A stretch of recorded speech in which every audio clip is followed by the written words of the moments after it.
On est très heureux, très heureuse de vous accueillir aujourd'hui, malgré cette météo un peu défavorable, mais c'est joli la neige quand même. Merci d'être là. Nous, on va dans un premier temps vous revenir rapidement sur la genèse de cette conférence, dans quel cadre ça s'inscrit, et aussi quelques mots de contexte, du contexte politique. Puis ensuite, on vous présentera quelques détails logistiques et d'organisation, avant de laisser la parole à nos conférencières et conférenciers invités. Voilà, on a pris un peu de retard, comme vous l'avez vu, mais on va essayer de tenir quand même les temps pour permettre qu'on puisse que la conférence se déroule dans les meilleures conditions. Donc, rapidement, pour vous faire la genèse, l'idée de cette conférence, elle est émergée au sein d'un projet de recherche qui s'appelle Sésame LGBTI+. Donc Sésame, ça veut dire Service de santé auprès des minorités LGBTI+, qui a commencé en 2022 et qui est financé par l'IRESP, qui est l'Institut de recherche en santé publique, qui est d'ailleurs un des partenaires de la conférence. Et la recherche, elle vise, je vais le dire très vite, mais à documenter, analyser l'organisation du champ de la santé LGBTI+, en France, au niveau de ces services, des personnes qui y travaillent, et d'où la thématique de cette conférence, qui est autour du prendre soin des personnes LGBTI+. C'est une recherche qu'on définit comme engagée et qui implique, avec une équipe de recherche de personnes très impliquées et très concernées par les questions qu'on porte et qui est présente aujourd'hui. Alors, la conférence, elle s'inscrit dans un héritage de moyen long terme. Hein. On a pensé, en préparant cette note introductive, aux conférences qui ont eu lieu ces 20 dernières années. Il y a eu en 2005 une conférence sur la santé gay et le VIH, organisée par l'association Warning à l'époque. Il y a eu, alors plus proche de nous, en 2017, au moment des Gay Games, une conférence sur la santé des personnes LGBT, organisée au ministère de la Santé.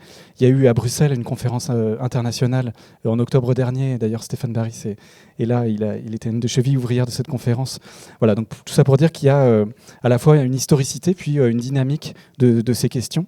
Et on est très content d'accueillir aujourd'hui la diversité des interventions, des participants, participantes, qui témoignent de cette forte dynamique autour des questions de santé LGBTI+, qui dépasse aujourd'hui la simple question du VIH. Et je dis simple entre guillemets parce que c'en est une qui est aussi complexe.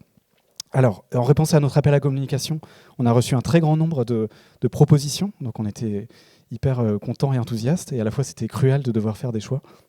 On en a reçu plus de 80, et le choix qu'on a fait, nous, c'est de permettre au maximum de personnes d'intervenir. Donc on a gardé une 50aine d'interventions, d'où le programme assez dense, aujourd'hui et demain, et une 15aine de présentations affichées, des posters qui sont présentés dans la salle panoramique.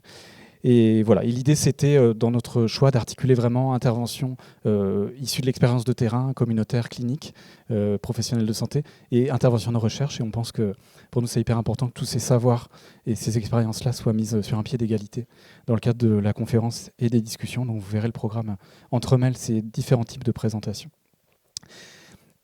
Dernier mot, et puis je passe la parole à Miral, c'est le fait de constater que malheureusement et malgré nos efforts, organiser une conférence francophone, ça reste quand même une conférence très pays du Nord. On a eu quelques propositions de pays du Sud, d'Afrique, en particulier francophones. On n'a malheureusement pas pu soutenir la venue des personnes parce que le budget était limité, et on le regrette, et on se dit que c'est vraiment un défi pour nous pour la suite. On pourra en discuter dans les 2 jours qui viennent, de voir comment on peut faire des liens de solidarité et d'entraide, et de permettre la participation de la francophonie dans sa diversité. Ceci dit, on est content d'avoir aussi parmi nous des collègues du Québec, de Suisse et de Belgique, ce qui est déjà super, mais c'est vrai qu'on aimerait pouvoir plus large. Voilà, je vais laisser la parole à Miral maintenant pour parler plus du contexte politique. Merci. Bonjour, merci. Donc oui, Michal Raz, c'était Gabriel Girard. On est tous les deux au CESTIM, donc à l'Université Aix-Marseille. Moi, je vais un peu, pas faire très, très long, mais répondre quand même un peu à la question aussi du contexte politique et de pourquoi faire une conférence sur la santé LGBTI+, aujourd'hui. Donc on le sait, la stigmatisation et les discriminations rendent les personnes LGBT particulièrement vulnérables aux violences et injustices de tout genre, symboliques et réelles, et allant jusqu'aux agressions et aux meurtres. Ces violences et injustices sont partout, dans la famille, à l'école, dans le couple, dans la rue, et face à l'administration, ou à la justice, à la police, etc. Elles sont aussi présentes dans le champ de la santé. et de la promotion de la santé, donc au cabinet du médecin, du psy, au laboratoire d'analyse et à l'hôpital, mais aussi dans l'invisibilisation de certaines de nos identités et pratiques, dans les campagnes de prévention, dans les politiques de santé publique, etc. Ces violences et injustices, insuffisamment prises en charge, ont des effets majeurs sur la santé mentale et physique des personnes LGBTI+. Pour commencer cette conférence, donc, nous avons notamment une pensée pour toutes les personnes, amis, amants, amantes, collègues, camarades de lutte, enquêtés, qui nous ont quittés en raison de ces violences. Car les LGBTI-phobies tuent encore et toujours. Le contexte politique actuel en France vient renforcer les violences structurelles que subissent nos communautés et aggrave inéluctablement les inégalités sociales de santé et les obstacles à l'accès aux soins, en particulier pour les plus précarisés. Dans l'actualité récente, évidemment, la loi immigration marque une nouvelle étape dans l'atteinte aux droits des étrangers, des étrangères, dont celui à la santé. L'impunité et l'aggravation des violences policières précarisent davantage les LGBTI+, notamment racisés, migrants, migrantes, travailleuses du sexe. Les dites réformes des retraites et de l'assurance chômage, l'augmentation des franchises sur les médicaments, tout comme la paupérisation de l'hôpital et la fragilisation des services publics, ont des conséquences néfastes sur notre santé, notamment pour les plus âgés, les plus précarisés, les personnes, les séropositives, les personnes malades, mais aussi les plus jeunes, et aussi toutes celles et ceux qui habitent dans des déserts médicaux. De plus, la diffusion des discours et des actes transphobes nous heurte, nous effraie, nous inquiète au quotidien. Donc, force est de constater que les défis présents à celles et ceux qui prennent soin des minorités sexuelles, sexuées et de genre sont importants aujourd'hui, dans un contexte où aussi les associations demeurent structurellement sous-financées. L'objectif de cette conférence est de mettre en avant et d'analyser la pluralité des actions donc pour prendre soin des minorités LGBTI+, dans le contexte francophone notamment. Donc prendre soin au sens à la fois strictement médical, donc, mais aussi plus largement prendre soin au sens de donner du soutien émotionnel, informationnel, matériel. Et ce soutien crée souvent donc, du lien aussi, de la communauté, de l'autosupport. Un autre objectif de la conférence, c'est aussi de nous mettre en lien, les uns, les unes, les autres, entre chercheuses et associations qui agissent sur des territoires différents. On espère ainsi donc renforcer la collaboration entre le monde de la recherche et celui de l'action sociale, médicale et politique. Nous espérons que cette conférence permettra de contribuer à la connaissance sur tous ces enjeux, mais aussi de proposer des pistes d'amélioration. Nous espérons aussi sortir de ces journées avec une énergie renouvelée donc pour lutter contre toutes ces inégalités et discriminations, comme on a dit, en France notamment, mais aussi pour créer des ponts avec d'autres pays grâce à nos participantes internationaux venant d'autres pays. Donc merci à toutes et à tous. Je vais passer la parole à France et à Sacha, que je ne sais pas où il est. Mais à France du coup d'abord, pour quelques informations pratiques et autres. Oui, bonjour à toutes et à tous. Du coup, moi, je suis France Frigo, je suis chargé d'études au CESTIM et je travaille dans l'équipe de Gabriel. Et là, je suis arrivé il y a 2 mois sur l'organisation de cette conférence. Donc ouais, Sacha n'est pas là, mais je vais lire le texte qu'il avait écrit pour présenter l'équipe de soutien émotionnel qui a été mise en place, qui est mise en place sur ces 2 journées. Donc le texte de Sacha, il commence en disant que consciente des effets du contexte sociopolitique évoqué sur nos santé et du fait que les questions abordées pendant ces 2 journées, celles des discriminations LGBTI-phobes, sexistes, racistes, validistes, putophobes dans la santé, peuvent éveiller des souvenirs douloureux et déclencher des émotions intenses chez les participantes. Une équipe bénévole, elle est composée du CESTIM et du planning familial, de bénévoles de ces 2 équipes-là. Et l'équipe se propose de faire de l'écoute active et du soutien émotionnel sur la durée de l'événement. Donc en fait, si vous êtes heurté par des propos ou des actes, que ce soit dans les temps formels ou informels au cours de l'événement, si vous souhaitez que cette émotion soit prise en charge par l'équipe d'organisation, en fait, vous pouvez vous adresser directement à l'équipe qui portera des brassards jaunes et du coup, et qui est là pour faire de l'écoute active. Il y aura aussi un numéro de téléphone d'astreinte si jamais vous ne voulez pas contacter, aller voir directement la personne avec le brassard jaune. Et vous pouvez écrire à ce numéro en disant que vous avez un besoin d'écoute et programmer un petit créneau d'écoute active. Sacha, je ne sais pas si tu veux prendre la suite ou si je termine, mais ouais, viens de présenter. Désolé pour le retard. Du coup, le numéro de téléphone, c'est fait. Et le dernier truc, c'était si vous voulez faire appel à nous, c'est par exemple, vous êtes dans un atelier ou dans cette plénière, vous avez envie de sortir, vous êtes un peu brassé émotionnellement et vous souhaitez être accompagné, vous pouvez sortir en levant la main et quelqu'un de notre équipe vous accompagnera.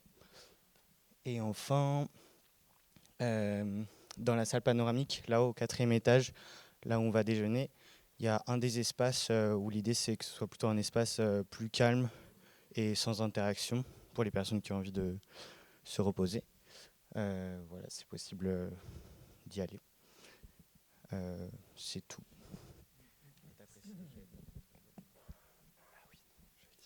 Oui, on précise aussi qu'il n'y a pas trop de réseau. Donc on l'a découvert hier. Du coup, le numéro de téléphone d'astreinte, voilà, il n'y aura peut-être pas une réponse hyper rapide ou dans la minute, quoi. Mais du coup, ouais, on préfère vous le signaler. Sinon, quelques infos pratiques à vous transmettre. Et du coup, je pense je vous les ai déjà transmises par mail. Mais sur le déroulé de la journée, du coup, le programme, on l'a affiché dans certains endroits stratégiques, enfin dans toutes les salles à peu près. Vous le retrouvez aussi soit via un QR code qui est affiché un peu partout dans la MSH ou sur notre site internet. Donc là, les salles de chaque atelier, chaque conférence, chaque table ronde est indiquée. En termes de répartition des salles, du coup, il y a les plénières, elles se passeront toutes ici, dans l'auditorium. Il y a aussi une partie des ateliers qui se déroulera ici. Ensuite, les autres ateliers, ils seront dans les salles 413 et 414, qui sont au 4e étage. Donc là, vous prenez l'ascenseur ou les escaliers, vous tournez à gauche.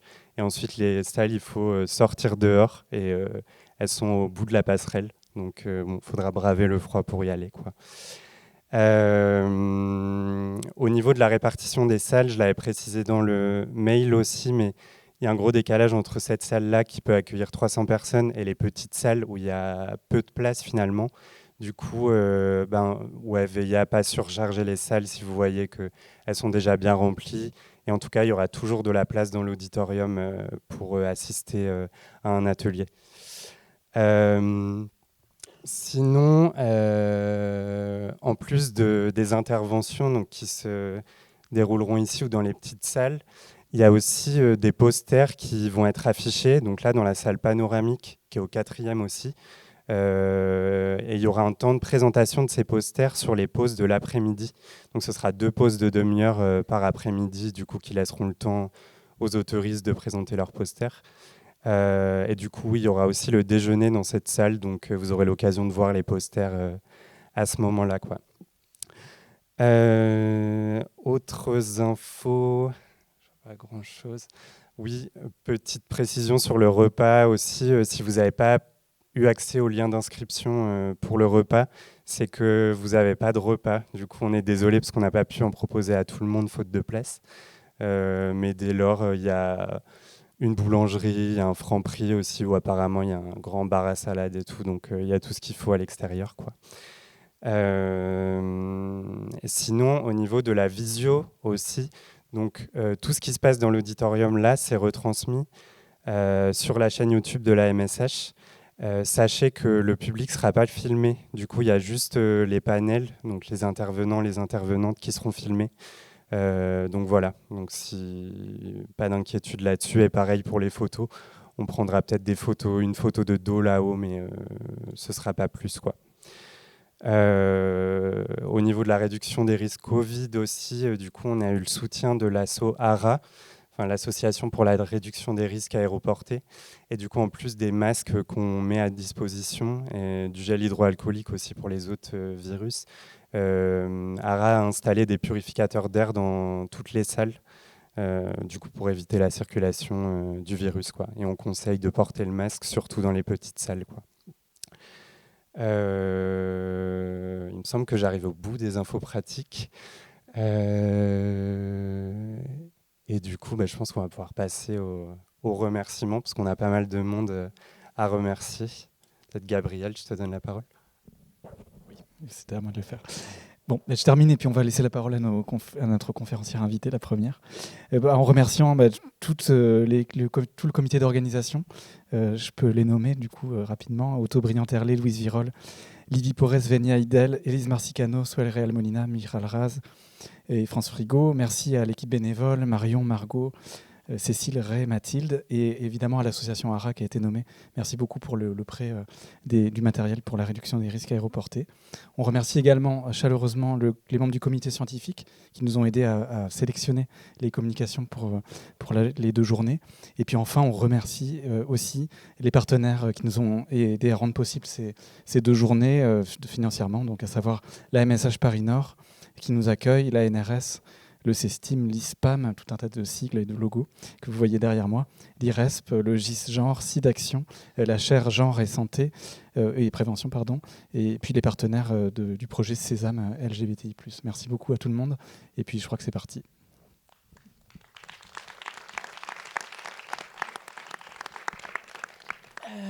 Du coup, pour cette première plénière, donc nous avons 2 intervenants, dont un a visiblement du retard. De toute manière, on va commencer avec notre première intervenante, Giovanna Rincon. Il y aura un temps donc, de présentation et ensuite un temps de questions directement après la présentation. Donc, vous connaissez sans doute Giovanna, mais je vais quand même la présenter rapidement. Donc, militante pour les droits des personnes trans depuis longtemps, membre fondatrice et directrice de l'association Accept-ST et vice-présidente du Corévi Nord Île-de-France. Elle va nous faire aujourd'hui donc une présentation sur un retour d'expérience de l'association Accept-ST, donc santé LGBTI, quels enjeux pour la recherche, un point de vue communautaire. Merci d'être là, Giovanna, et merci. Bonne conférence à tout le monde. Merci et bonjour à tous et à toutes. Pour les personnes qui ne me connaissent pas, je suis une femme trans, j'ai 54 ans. Ça fait 34 ans que je vis avec le VIH et ça fait 30 ans que j'ai quitté la Colombie, mon pays d'origine, 20 ans d'expérience dans le travail du sexe et 14 ans que je suis directrice de l'association Accept-ST que je vais vous présenter dans mon exposé. Ce matin, je me suis réveillé avec une grande joie de savoir que j'allais vraiment avoir l'honneur d'ouvrir cette conférence. Et merci à toute l'organisation pour cette opportunité, cette invitation. Très rapidement, rappeler les origines de l'association que j'ai participé à cofonder, Accept-ST. Au moment de sa création, ce qui nous a effectivement motivés, c'était l'obligation pour nous de nous organiser pour lutter contre les violences institutionnelles notamment, contre les défaillances dans l'accès aux soins pour les personnes trans, migrantes, sans papier, travailleuses du sexe, pour aussi renforcer en quelque sorte la possibilité d'approcher les personnes trans du dépistage du VIH, mais aussi de les approcher le plus rapidement du service des soins. Aujourd'hui, l'association, c'est par ici. Aujourd'hui, l'association a énormément structuré ses capacités de réponse. Mais à l'origine de la création de notre association, il était donc question d'accompagner individuellement, mais surtout de ne pas faire que cela. Dès le départ, nous avons cherché à lutter contre les discriminations, les violences, les inégalités, par des stratégies de résistance et de réponse au quotidien, mais aussi sur le plan légal, via le droit et l'accès à la justice. On a cherché aussi de réfléchir à comment pérenniser les droits des personnes. Il s'agit de travailler à une amélioration durable de nos droits et pas seulement à des avancées via des accompagnements individuels. On a réfléchi aussi à comment faire avancer, créer la connaissance sur les réalités et les enjeux vécus par les communautés transmigrantes et travailleuses du sexe. En créant des connaissances en santé publique, mais aussi pour améliorer la qualité de soins et la qualité de vie des personnes concernées, et que nous, à ce moment de la création de l'association, on voyait comme une communauté qui avait besoin vraiment de réfléchir plus à des stratégies pour améliorer leurs conditions de vie, améliorer aussi les circuits d'accès aux soins, mais on sort à essayer de sortir de cette stratégie de prévention purement de réduction des risques sur la santé publique. Aujourd'hui, pour répondre à ces objectifs, nous travaillons depuis 14 ans à lutter contre le VIH et les épidémies en créant des réponses communautaires en santé qui prennent en compte l'ensemble du parcours des soins, du repérage, du dépistage, puis l'accès au traitement. C'est ce que nous avons mis en place pendant les épidémies de Covid. Nous avons mobilisé nos pratiques acquises dans la lutte contre le sida, et nous avons à ce moment-là organisé des actions d'urgence inédites pour maintenir le lien avec les personnes trans les plus isolées, avec les personnes vivant avec le VIH en rupture de traitement. Nous avons organisé des distributions alimentaires, des mises à l'abri, mais aussi livré des médicaments à domicile, créer des pharmacies communautaires pour éviter les ruptures de traitement, par exemple. Au final, c'est cette organisation qui a été sollicitée par les structures de santé et notamment certains services des maladies infectieuses ayant perdu contact avec leurs patients pour pallier le point mort des politiques de santé gouvernementales qui ont exclu et mis en danger les personnes trans les plus précaires. D'autre part, la lutte contre la pauvreté au sein de la communauté, l'exclusion est au cœur de nos actions pour la santé. Et là, il s'agit pour nous d'un déterminant central pour l'état de santé des personnes. La santé est une notion globale, mais surtout c'est une notion politique pour laquelle il faut lutter pour la justice sociale et la lutte des classes. Ces luttes passent par la mobilisation des soins communautaires, des savoirs communautaires, et en mettant au cœur de notre travail la question des savoirs au sein de nos communautés, pour viser l'autonomisation, mais aussi en dehors, en affirmant notre expertise pour participer à l'élaboration des politiques de santé. Et c'est par cet aspect-là qui traverse l'ensemble des actions que je souhaite ouvrir cette conférence internationale. Accept-ST, c'est aujourd'hui une association qui accueille plus de 3000 personnes par an. Comme vous le voyez ici, les personnes accueillies sont exposées à des discriminations multiples. Nous accueillons 90% des femmes trans notamment, 80% des personnes qui ne sont pas de nationalité française, et plus de 65% des personnes accueillies vivent du travail du sexe. Alors, l'association aujourd'hui compte avec plus de 50 bénévoles, en majorité toutes des personnes trans, et nous sommes 17 salariés, dont 15, nous sommes toutes des personnes trans. C'est aujourd'hui un lien des rencontres trans multicommunautaires qui accompagnent des personnes, mais qui travaille aussi à la transformation des pratiques et des savoirs qui nous concernent.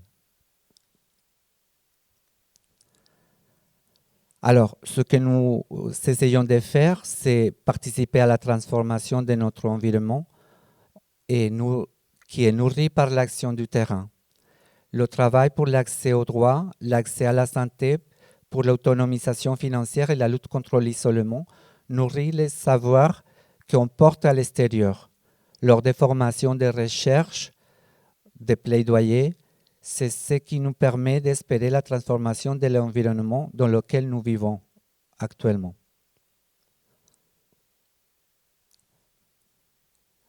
C'est ainsi à l'inverse, la transformation de l'environnement, la légitimité acquise pour la participation aux projets de recherche, à l'acquisition des savoirs,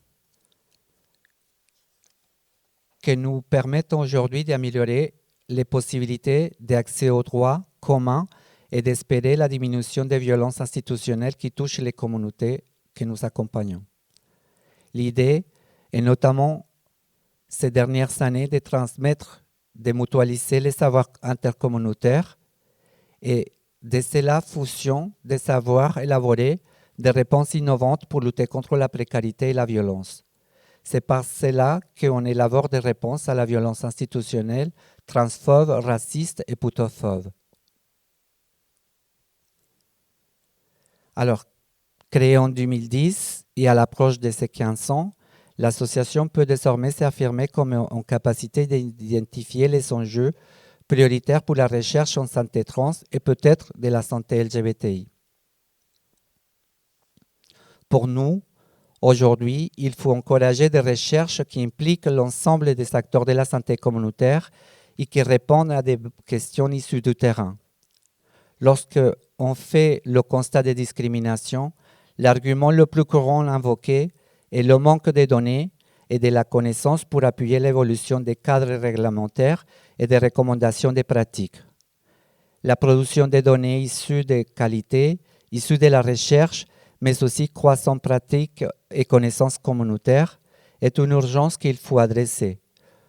Pour cela, il faut entamer une réflexion profonde sur la scientificité des données produites. Comment intégrer les données issues de l'action aux données issues de la recherche? Comment la recherche peut se rendre au service des besoins de l'action et envisager son impact pour la qualité des soins? Pour nous, il est absolument nécessaire d'individualiser les objets de la recherche. Il est peut-être temps de dire qu'on peut moins étudier les corps et la vie trans et davantage étudier la transphobie et les déterminants de la qualité de vie des personnes, les déterminants de la pauvreté, les enjeux de vie affective, l'impact des politiques publiques et surtout de leur absence.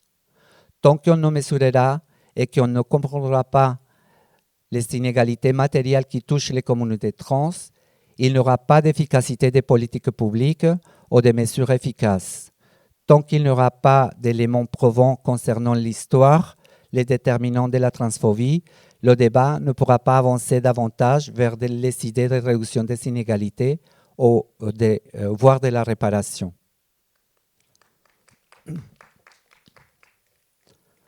Enfin, pour nous, il y a un dernier axe sur la santé LGBTI qui a besoin d'une recherche engagée. L'histoire de la recherche et de la lutte contre le sida pour les droits des personnes LGBT, c'est l'exclusion des personnes trans. Or, actuellement, nous assistons à la concentration des discours de haine envers les personnes trans, et notamment les mineurs trans. C'est pour nous là le rôle de la recherche de se mobiliser. Vous le savez, la neutralité des savoirs n'existait pas. Il faut l'assumer et le porter clairement. Il est par exemple le temps de porter des projets sur l'histoire trans, qui a débuté il y a des dizaines d'années, mais qui commence à peine à être écrite. Il faut étudier les déterminants de l'exclusion, de la précarité. La recherche n'est jamais neutre. Elle ne doit pas l'être. Elle doit faciliter, aider, dialoguer avec les acteurs communautaires pour lutter contre le fascisme, pour lutter contre les inégalités sociales, lutter contre les paniques morales agitées par l'extrême droite. Je pense que ces sujets vont animer aujourd'hui vos 2 jours de conférence. Et encore une fois, je profite de ce moment pour renvoyer un message à ces femmes trans âgées aujourd'hui de 60, 70 ans et plus, qui sont séropositives, qui sont en fin de vie, qui sont accompagnées aujourd'hui par l'association et par d'autres associations, et qui portent en elles toute une histoire qui appartient à tout le mouvement LGBT, à la lutte contre le sida. Et je profite effectivement de cette journée, de ces 2 journées, pour leur rendre hommage et pour leur dire qu'on pense à elles et que toute la question de la recherche fera en sorte de transcrire et de raconter aussi tout ce qui s'est passé dans leur résistance. Et parce que la communauté trans est en quête aussi de reconnaissance, des droits, mais aussi en quête de réparation. Donc, je pense que le rôle majeur de la recherche, ce sera effectivement celui-là d'aboutir un jour à faire réparer tous les dommages qui ont abîmé notre communauté pendant des décennies. Voilà, merci beaucoup et je vous souhaite vraiment une excellente journée de conférence et merci encore pour l'invitation.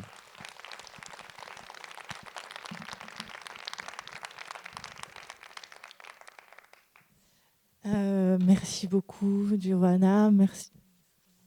Ça marche.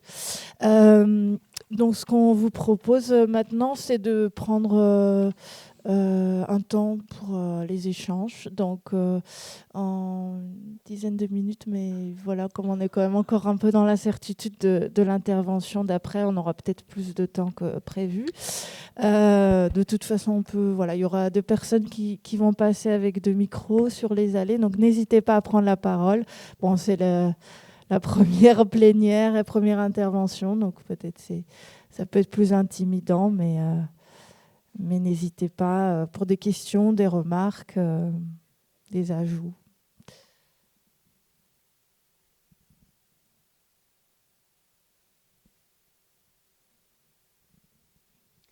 Du coup, je me lance avec une petite question.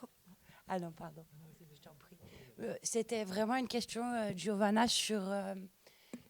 au début de votre présentation, vous avez parlé de pharmacie communautaire. J'aurais bien voulu savoir comment ça fonctionnait pour les ARV pendant le Covid. Merci. Ce qui s'est passé pendant l'épidémie de Covid, c'est que, comme vous le savez, les hôpitaux ont arrêté de suivre les personnes tout court. Et donc, il y a pour nous, à ce moment-là, la nécessité de pouvoir continuer à donner des médicaments aux personnes qui étaient déjà en rupture des médicaments parce que leur ordonnance s'était terminée. Donc, à ce moment-là, il y a la question aussi de la PrEP parce que je pense que une chose que n'a pas été trop abordée, c'était les sexualités pendant le confinement et le travail du sexe pendant le confinement. Est-ce qu'il continuait ou pas? Et effectivement, les gens ne se sont pas arrêtés de s'aimer ou d'avoir du désir. Et les personnes trans, travail du sexe, elles sont continuées malgré tout, obligées à essayer de travailler. Et donc, à cause de ces 2 situations-là, on s'est vu obligé de commencer à faire appel sur les réseaux sociaux tout court pour voir si les gens ils savaient des ARV stockés, etc. Et on a eu un grand retour. On a stocké et on a su vraiment diviser les médicaments avec l'expérience qu'on a aujourd'hui en tant que patiente experte. Et puis, étant donné qu'on est en proximité assez particulier avec les personnes accompagnées, on sait qui sont celles qui prennent la PrEP et celles qui sont concernées par le VIH. Et en fonction de ça, on a distribué ces médicaments avec un respect aussi d'une déontologie de santé communautaire Et c'est ça que nous avons réussi à faire. Autre chose qu'on a fait, c'est qu'il y avait beaucoup de personnes trans qui, à ce moment-là, c'est une période où beaucoup de trans migrantes vont rentrer dans leur pays entre janvier, décembre et mars. Et donc, beaucoup, ils sont restés bloqués pour revenir en France et sans médicaments. Et donc, on a commencé aussi à envoyer par différents biais, des fois interdits, parce que l'envoi des médicaments est interdit par la poste. Et donc, on a caché des médicaments dans des poupées, dans des trucs, et on a envoyé directement aux personnes qui étaient suivies par l'association pour éviter des ruptures des prises de médicaments. Et pareil pour les hormones, c'est à peu près la même chose. Et donc, à côté de ça, on a créé aussi des medikits qui étaient plus une action pour réduire l'impact de la COVID auprès de la communauté totalement isolée. Et dans ces medikits, le premier outil qu'on a mis en place, c'était la distribution des thermomètres. Un truc tout con, mais on savait que beaucoup de personnes n'avaient pas cet outil à la maison et qui était hyper fondamental pour contrôler la température lors d'une possible contamination du Covid. Voilà, c'est ça qu'on appelle aujourd'hui la création de notre pharmacie communautaire. Et à ce moment-là, les médecins qui nous ont tellement critiqués parce que ce n'est pas légal de donner des médicaments à des personnes, parce que vous ne savez pas le faire, parce que ceci, cela, là, tout court, on a montré qu'effectivement, c'était nécessaire et que dans un moment d'épidémie de ce type, nous, on était le pont absolu majeur pour pouvoir garantir la préservation de l'état de santé et le bon suivi des personnes. Merci. Merci. N'hésitez pas aussi à vous présenter si vous avez envie avant de poser la question. Est-ce que tu peux, Giovanna, nous dire 2 mots sur la façon dont vous avez structuré le passage de la réaction d'urgence, qui est partie, comme d'habitude, de populations les plus touchées, les plus concernées, mais d'initiatives individuelles aussi, d'appels. Comment vous êtes passé justement de ces initiatives individuelles à une structuration, d'abord effectivement dans l'urgence, comme tu le rappelais, mais à quelque chose qui a pu ensuite durer. Parce que en fait, cette initiative d'Acceptess est la seule qui a été pérennisée après le moment d'urgence de la crise aiguë du Covid. Alors, moi, étant concerné par multiples choses que je vous ai expliquées, et notamment le travail du sexe, très vite, la première chose qui m'est venue à l'esprit lors de l'audition d'Emmanuel Macron qui a tout de suite promulgué l'état d'urgence et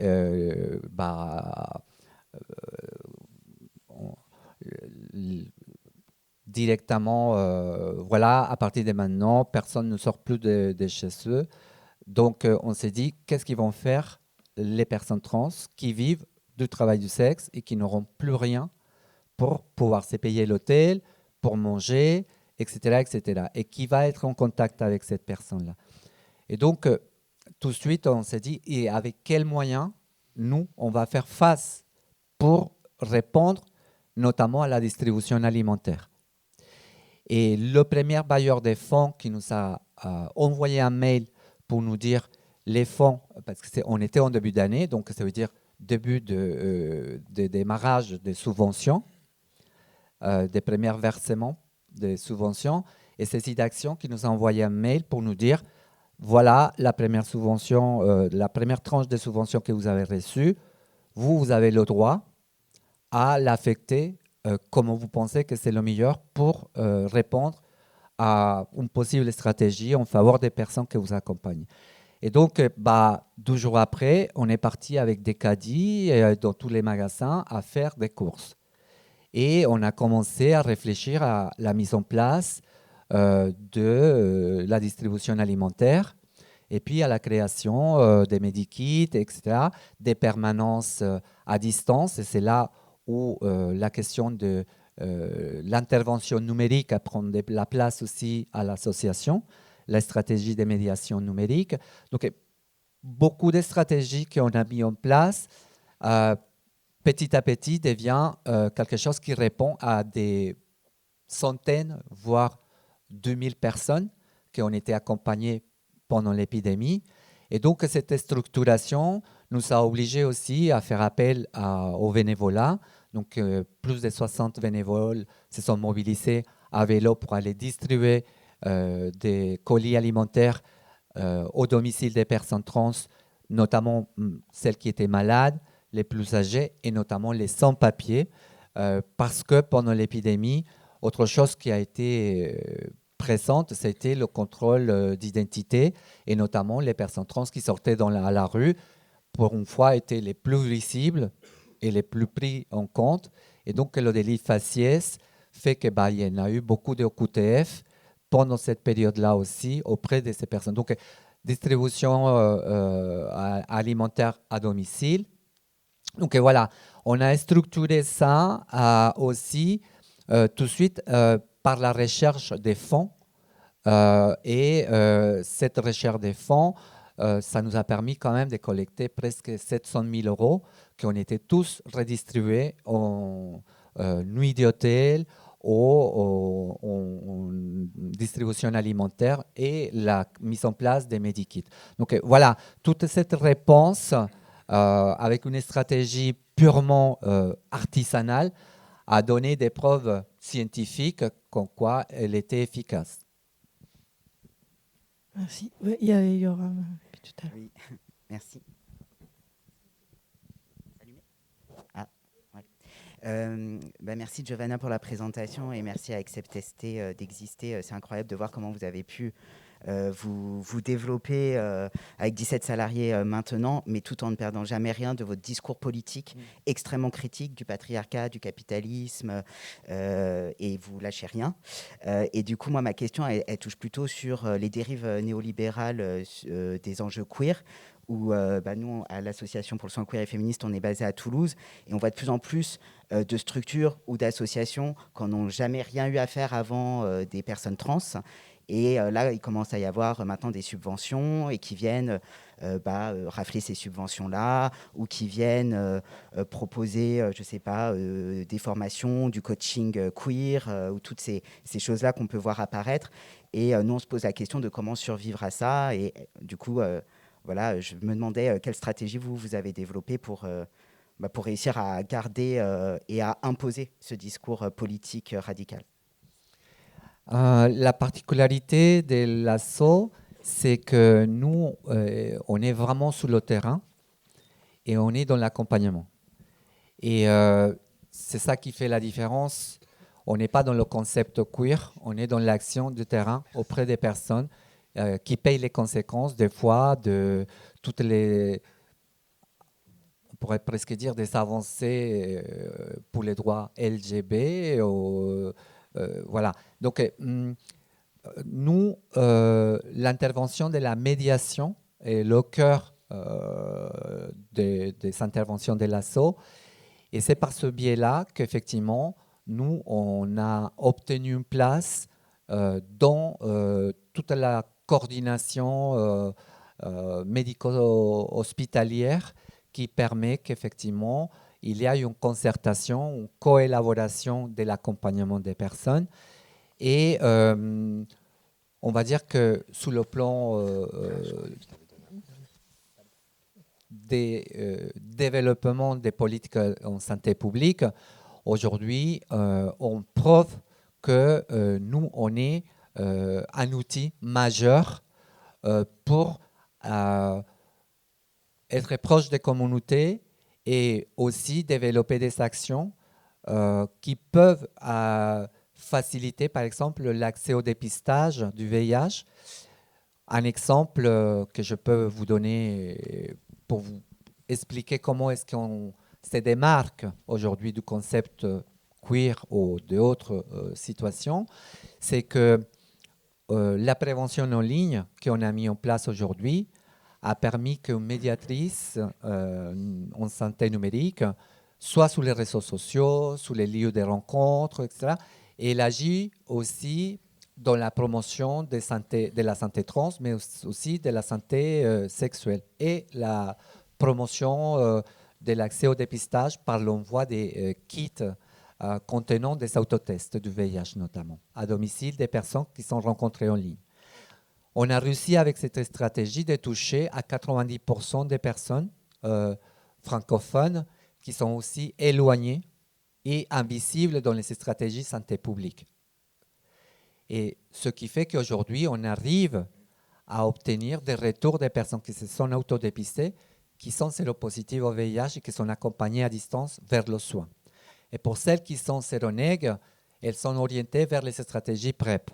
Mais ça, pour te dire que combiné à des stratégies menées directement au local de dépistage, on fait venir des fois aussi des gens, et notamment des partenaires des personnes trans au local. Et globalement, aujourd'hui, cette espèce de promotion de dépistage répété et diversifié fait que on a le contrôle, entre guillemets, d'un outil qui prouve d'efficacité et qui arrive à repérer ce qu'en santé publique, on peut appeler l'épidémie cachée du VIH. On pourrait faire partir de cette notion-là. On ne le sait pas, on ne peut pas l'affirmer. Mais le fait qu'on arrive aujourd'hui à dépister de cette façon, notamment des partenaires des personnes trans, notamment des femmes trans, qui ne s'identifient pas ni à la classification bi, homo ou autre, et notamment bicurieux.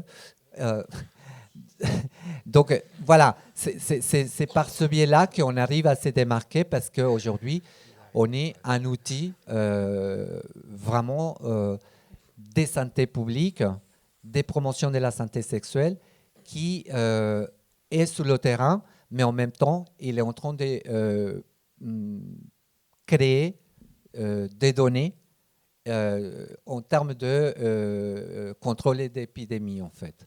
Et donc, nous, aujourd'hui, on est non seulement un outil, mais nécessaire, mais aussi un outil qui devient de plus en plus repéré par les gens concernés. Et donc, je pense que ce qui nous démarque aussi, c'est la proximité, mais aussi la familiarité et le côté artisanal qui fait que nous, sans vouloir faire des critiques à d'autres associations, on n'est pas une structure qui a 60 millions d'euros et qui fait de la communication hyper structurée, voire artificielle. Nous, on est, à visage découvert et avec des mots purement communautaires. Merci beaucoup. Il y a d'autres questions? Oui, bonjour, je m'appelle François, je travaille pour une association qui s'appelle la Société française de santé publique. Sur la question de Gwen et la pérennisation des actions d'urgence, je vous recommande la lecture d'un article dont l'auteur est Simon Jutan ici, qui est publié dans la revue Santé publique, accessible gratuitement en ligne, qui raconte ça, le passage de l'urgence à la pérennité, et qui est très informatif de ces processus. J'ai des questions sur la recherche, Giovanna, parce que AcceptST est engagé dans plusieurs projets, plutôt, d'après ce que je sais, avec des chercheurs et des institutions un peu au courant des enjeux de minorité sexuelle et de genre, la NRS et d'autres. Et sur la base de cette expérience, je voudrais savoir ce que tu peux nous livrer comme comme difficulté rencontrée dans les relations avec les chercheurs et les institutions de recherche, mais aussi comme facteur facilitant. Et est-ce que tu peux partager avec nous des points de vigilance, voire des conseils sur comment on noue un partenariat bénéfique aux communautés avec les chercheurs?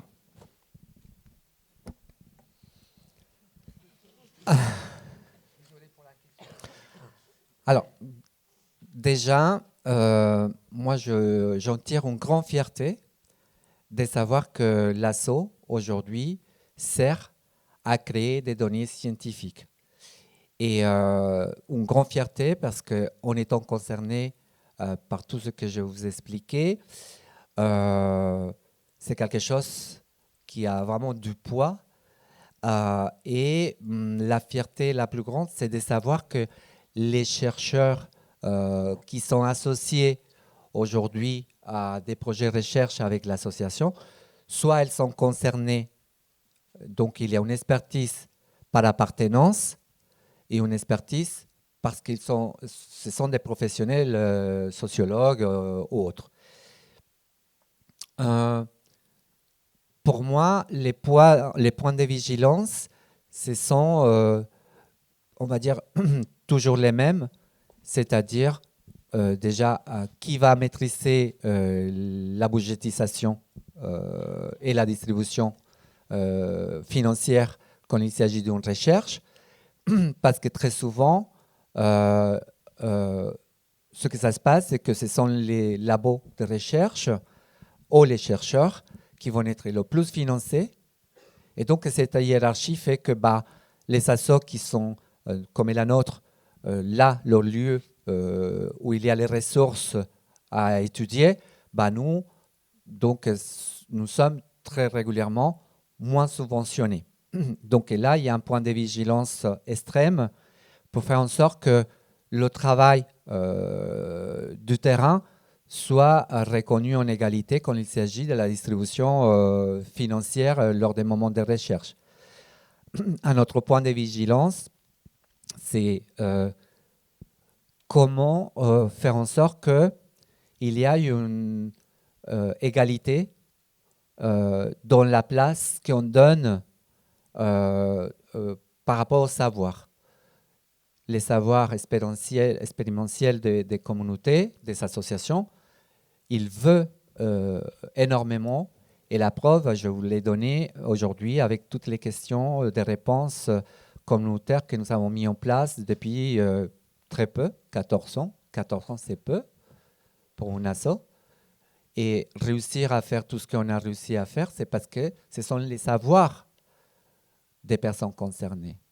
Parce qu'on est à la sauce des putes, des sans-papiers et d'autres savoirs aujourd'hui qui sont des personnes qui ont fait des études, mais qui ont une conscience réelle sur ces enjeux-là. Et je pense que donc, ça se joue là, c'est-à-dire qu'à l'intérieur de l'association, nos savoirs aujourd'hui, on essaye de les équilibrer, de transposer nos savoirs à l'intérieur même de l'asso. Et je pense que quand il s'agit de recherche, il faut essayer de trouver le même équilibre, en fait.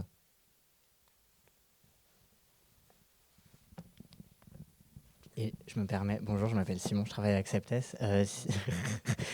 Giovanna a fait la réponse sur l'élaboration des recherches. Si vous voulez davantage de pistes de réponses sur cette question, sur la méthodologie de recherche, je vous invite à venir écouter l'intervention de Néo cet après-midi dans l'atelier Prendre soin de celles et ceux qui prennent soin, où on va parler de ce sujet.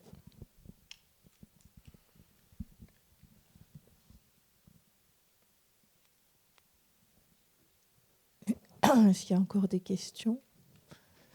En fait, par rapport au timing et au programme, juste pour vous dire que du coup, notre deuxième intervenant, Patrick Awando, a eu visiblement un contretemps, donc il ne va pas pouvoir intervenir ce matin. Voilà, donc nous nous excusons de cette absence. Et puis du coup on va pouvoir rattraper le retard du début et suivre les temps indiqués sur le programme initial, et on va prendre normalement une petite pause du coup dans 10 minutes à 10h45, donc il reste encore 10 minutes pour prendre encore, si vous voulez, quelques questions. Comment échanger? Oui, si vous avez encore des remarques, des questions pour Giovanna.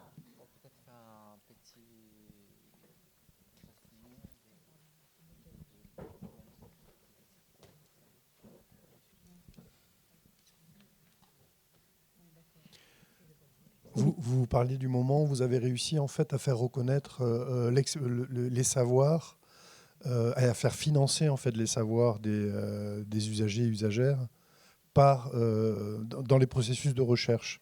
Est-ce qu'il y a un moment clé, parce que c'est vraiment difficile ça en fait. On est souvent sujet en tant qu'association de recherche, mais on n'est jamais valorisé et on est toujours les parents pauvres en fait dans ce paysage. Est-ce qu'il y a eu un moment quel a été le moment clé où vous avez réussi vraiment à faire financer ces savoirs-là? à les faire reconnaître, à les faire respecter. Et par quel mécanisme? Est-ce que c'est le fait de payer en fait, les usagers qui participent aux recherches? Enfin, quel a été l'outil concret en fait, pour rééquilibrer cette relation entre laboratoires, chercheurs et associations communautaires? Depuis la création de l'association, le premier constat qu'on a fait, c'était de rappeler l'absence des données scientifiques sur l'impact de l'épidémie chez la communauté trans. On a martelé, et il y avait d'autres études en France qui analysent un peu l'impact de l'épidémie sur le plan social, mais il y avait une absence totale dans ces études-là des personnes trans. Ça nous a permis effectivement de faire prendre conscience qu'il était urgent d'améliorer effectivement la prise en charge, de pouvoir donner des recommandations un peu plus réelles de besoins des personnes sous la prise en charge quand il s'agissait des personnes trans. Et c'est avec cette première revendication, on va dire, qu'on a réussi à mettre en place une première étude de recherche sur l'impact de l'épidémie qui s'appelle aujourd'hui Trans-VIH et qui va commencer à être publiée cette année, les résultats. Donc, c'est évidemment l'absence de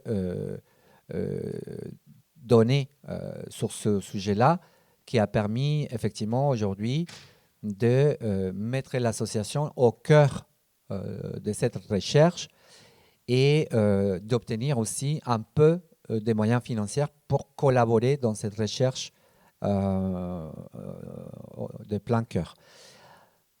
Autre chose qui a permis à CEPTST notamment de prendre un peu le pouvoir sur ces questions de recherche concernant les personnes trans, c'était la PrEP.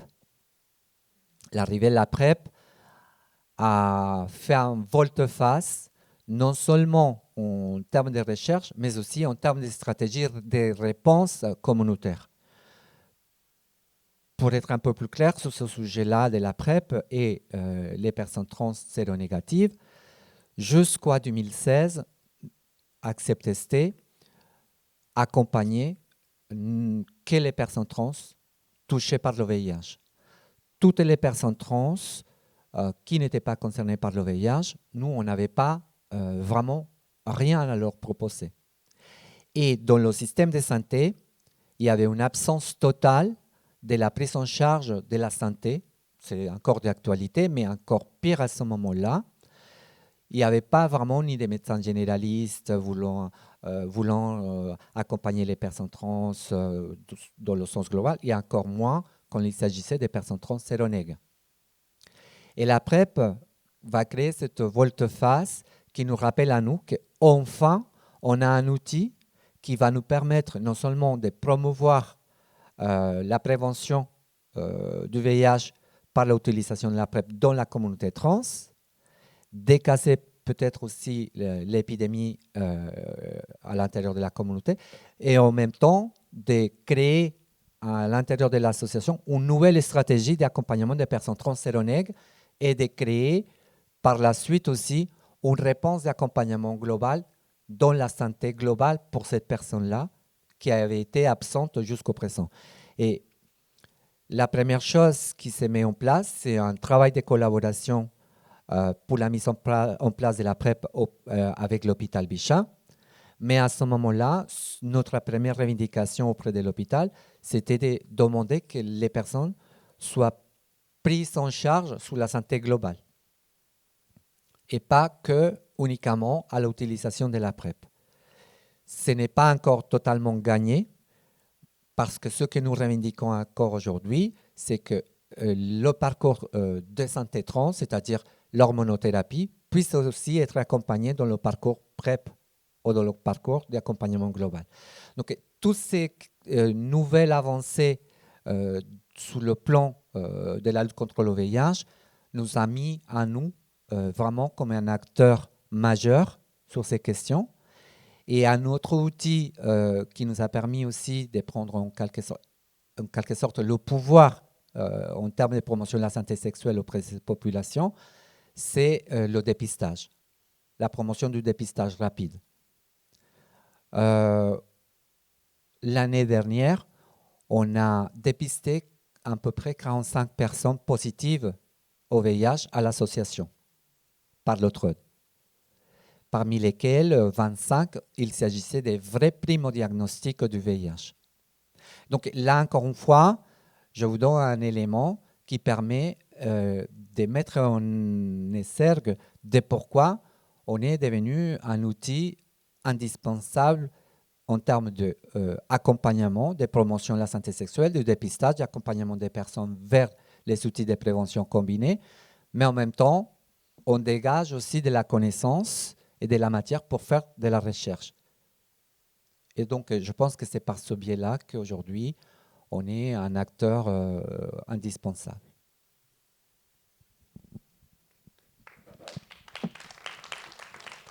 Merci beaucoup. Est-ce qu'on prend encore une dernière question? Remarque pour les personnes qui sont là en train d'hésiter dans votre tête, est-ce que je prends la parole ou pas? C'est le moment ou jamais.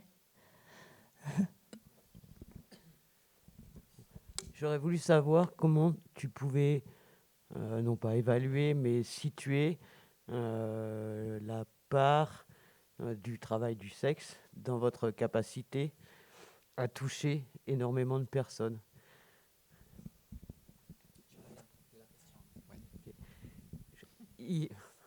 On parle là du rapport au fait d'être concerné sous l'angle LGBTQI, blablabla.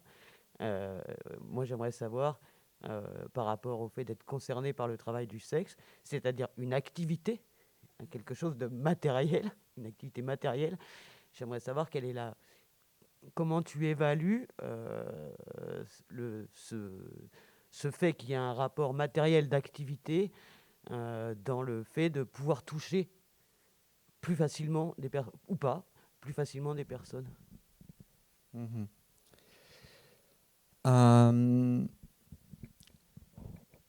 Moi, je donne des exemples concrets pour te dire un peu de pourquoi auprès de cette population, il y a un besoin indispensable de rester le plus proche et de savoir développer des stratégies en termes de promotion de la santé sexuelle tout court, mais aussi des luttes contre la pauvreté qui touche aussi cette population.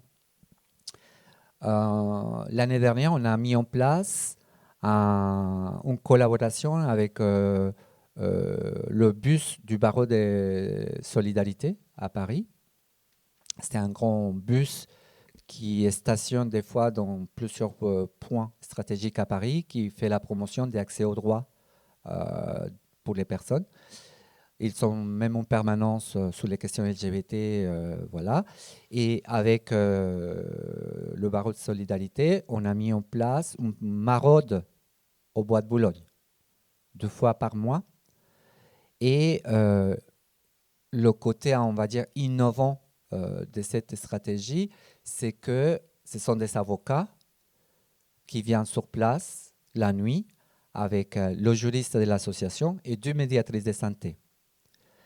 Et cet ensemble, cette équipe a réussi en 2023 à toucher à peu près 100 personnes rencontrées, parmi lesquelles toutes travailleuses du sexe au Bois de Boulogne, parmi lesquelles il y avait déjà 12 personnes qui étaient séropositives en rupture des soins, en rupture de traitement, qui avaient décroché totalement de soins.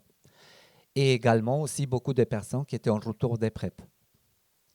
Donc, si on analyse de pourquoi, on sait très bien que là, c'est l'impact des politiques répressives du travail du sexe qui font que beaucoup de personnes ont déserté les lieux de soins, qui sont en mobilité permanente et qu'à un moment donné, quand ils reviennent à Paris à nouveau, à exercer le travail du sexe, ce sont les lieux d'exercice.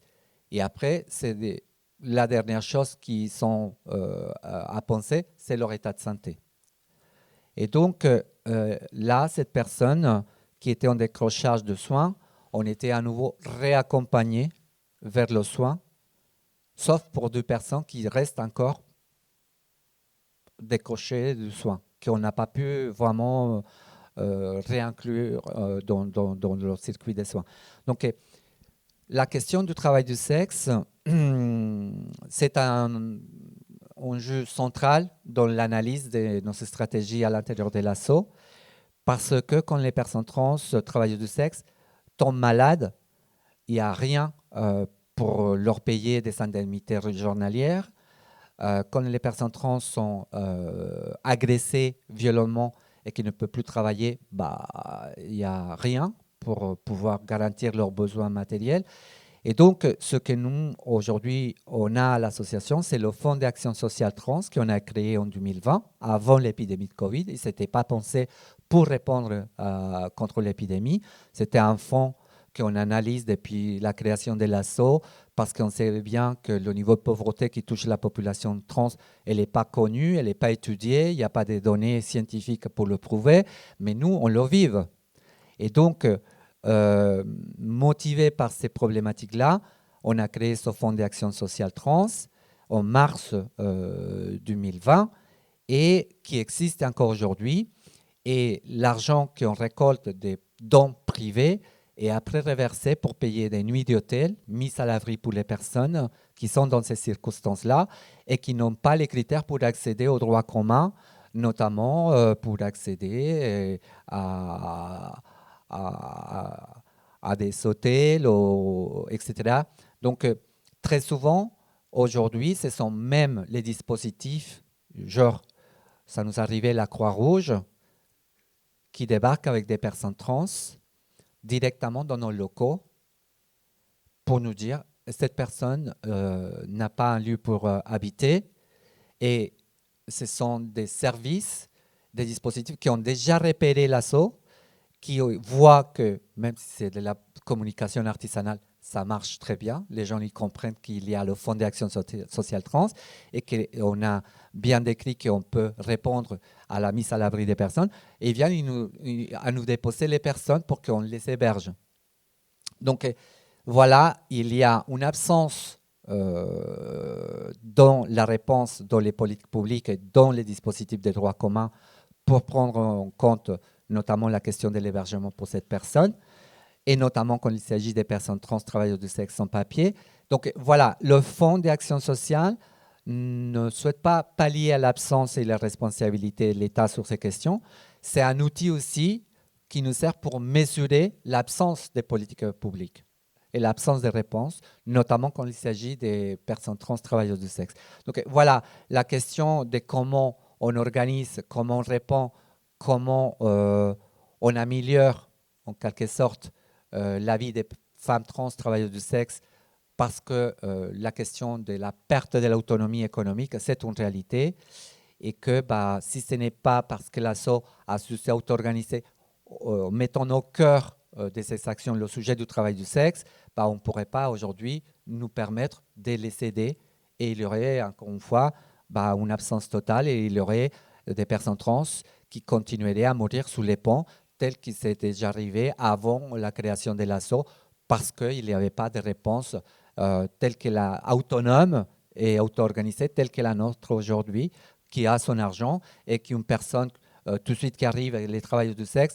on n'est pas dans la rédaction d'une demande d'aide avec des preuves, et des rendez-vous sur rendez-vous pour après savoir si on peut lui donner cette allocation, cette aide. Non, on est dans la réponse, parce qu'on sait que le travail du sexe, s'il n'y a pas une possibilité de continuer à gagner, c'est la mort sociale. Merci beaucoup Giovanna pour cette intervention et pour ces réponses complètes qui nous rappellent donc aussi des enjeux importants de partenariat entre l'action associative et la recherche en santé publique et en sciences sociales. Et je rappelle qu'il y a aussi la question des données, que ce soit quantitatives ou qualitatives, d'ailleurs, sont très importantes. Et on va justement poursuivre toutes ces réflexions tout à l'heure dans les ateliers. Donc, je rappelle quelques informations sur le timing. Donc là, on a une pause. Donc, il y a café, croissant, etc. ici dans le couloir. Et à 11h, 11h05, on va dire, on va commencer les ateliers. Donc, il y a atelier numéro 1, socio-histoire et mémoire des mobilisations, qui aura lieu dans la salle 414, donc au 4e étage sur la mezzanine. Le deuxième atelier aura lieu ici, donc discrimination et violence LGBTI-ophobe. Et le troisième atelier, santé et parcours d'exil, dans la salle 413, également au 4e étage. Toutes les personnes qui interviennent ou qui animent ces ateliers, qui ont des PowerPoint qui n'ont pas encore mis sur les ordinateurs, etc. Enfin, toutes ces personnes-là des ateliers, ça serait bien qu'on vous repère et qu'on s'organise pour la mise en place des projections dans les salles. Et puis voilà.